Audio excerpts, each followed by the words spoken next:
क्या पैसा और पॉपुलैरिटी के लिए अब कला की हर हद पार की जाएगी? सर के चुनर तेरी ने एक बार फिर यह सवाल हमारे सामने खड़ा कर दिया है। नमस्कार दोस्तों, मैं हूं आपके साथ पार्थ। आप देख रहे हैं स्टेट मिरर। विवादों में घिरा गाना 24 घंटे में गायब।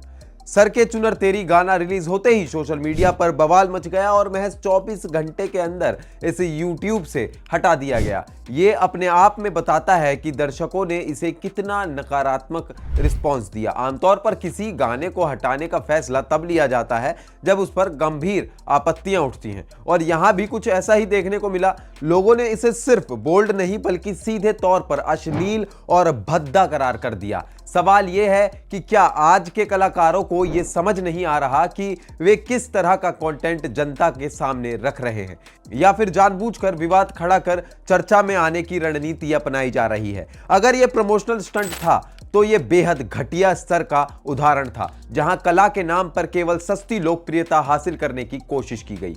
लिरिक्स या लालछन? इस गाने के लिरिक्स को लेकर सबसे ज्यादा गुस्सा देखने को मिला। लोग कह रहे हैं कि ये कोई डबल मीनिंग गाना नहीं बल्कि सीधे सीधे अश्लीलता पर आधारित है। संगीत हमेशा समाज का आईना होता है, लेकिन जब यह आईना गंदगी दिखाने लगे तो सवाल उठना लाजमी है। क्या आज के गीतकारों को शब्द की जिम्मेदारी का एहसास नहीं रहा? जब बच्चे और युवा इन गानों को सुनते हैं तो उनके मन पर इसका क्या असर पड़ता है, इसका अंदाजा शायद इन निर्माताओं को नहीं है, या वे जानबूझकर इसे नजरअंदाज कर रहे हैं। मनोरंजन के नाम पर इस तरह की भाषा और प्रस्तुति न सिर्फ संगीत की गरिमा को गिराता है बल्कि समाज में भी एक गलत संदेश देता है। ये ट्रेंड अगर ऐसे ही चलता रहा तो आने वाले समय में साफ सुथरे संगीत की पहचान ही खत्म हो सकती है। बड़े सितारे छोटी सोच। इस गाने में बड़े नाम जुड़े हुए हैं और यही बात इसे और ज्यादा निराशाजनक बनाती है। जब इंडस्ट्री के अनुभवी और प्रभावशाली कलाकार ऐसे प्रोजेक्ट्स का हिस्सा बनते हैं तो वे अनजाने में ही एक गलत उदाहरण पेश कर देते हैं। नए कलाकार उन्हीं को देखकर सीखते हैं, और अगर सीनियर्स ही इस तरह की सामग्री को बढ़ावा देंगे तो फिर उम्मीद किससे की जाए? ये सिर्फ एक गाने की बात नहीं बल्कि उस सोच की है बात जो धीरे धीरे पूरी इंडस्ट्री में फैलती जा रही है। जहां पहले गानों में भावनाएं, कहानी और संस्कृति झलकती थी, अब फोकस केवल व्यूज और वायरलिटी पर आ गया है। ये बदलाव खतरनाक है क्योंकि ये कला को व्यवसाय में बदलने से आगे बढ़कर उसे सस्ती सनसनी में बदल रहा है। हिट गानों के लेखक से ये उम्मीद। इस गाने के हिंदी लिरिक्स लिखने वाले राकिब आलम जैसे गीतकार से ऐसी उम्मीद किसी ने नहीं की थी। उन्होंने पहले भी कई हिट गानों के हिंदी वर्जन लिखे हैं जिन्हें लोगों ने बेहद पसंद किया है। ऐसे में ये सवाल उठना स्वाभाविक है कि आखिर उन्होंने इस स्तर के शब्दों को क्यों चुना? क्या ये सिर्फ निर्माता का ट्रेंड का दबाव था या फिर जानबूझकर विवाद पैदा करने की कोशिश?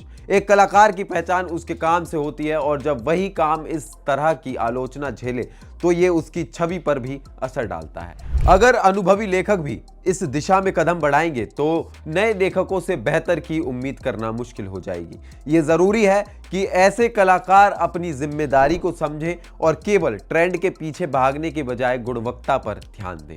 भविष्य की पीढ़ी पर असर। सबसे बड़ा सवाल यही है कि अगर आज के गाने इस तरह के होंगे तो आने वाली पीढ़ी क्या सीखेगी? संगीत केवल मनोरंजन का साधन नहीं बल्कि एक सांस्कृतिक विरासत भी है। जब इस विरासत में अश्लीलता और भद्दापन घुलने लगे तो इसका असर समाज पर भी पड़ता है। युवा वही अपनाते हैं जो वे देखते और सुनते हैं, और अगर उन्हें बार बार ऐसा कंटेंट मिलेगा तो ये उनके सोचने के तरीके को प्रभावित करेगा। ये समय है जब इंडस्ट्री को आत्ममंथन करने की जरूरत है। क्या वे सच में कला को आगे बढ़ा रहे हैं या फिर सिर्फ विवादों के सहारे चल रहे हैं? दर्शकों को भी अपनी पसंद के जरिए यह संदेश देना होगा कि वे किस तरह का कंटेंट चाहते हैं, क्योंकि अंत में वही कंटेंट टिकता है जिसे समाज स्वीकार करता है, और अश्लीलता कभी भी स्थायी सम्मान नहीं दिला सकती। हमारी रिपोर्ट आपको कैसी लगी हमें कमेंट में जरूर बताएं, और ऐसी तमाम जानकारी के लिए बने रहिए स्टेट मिरर के साथ।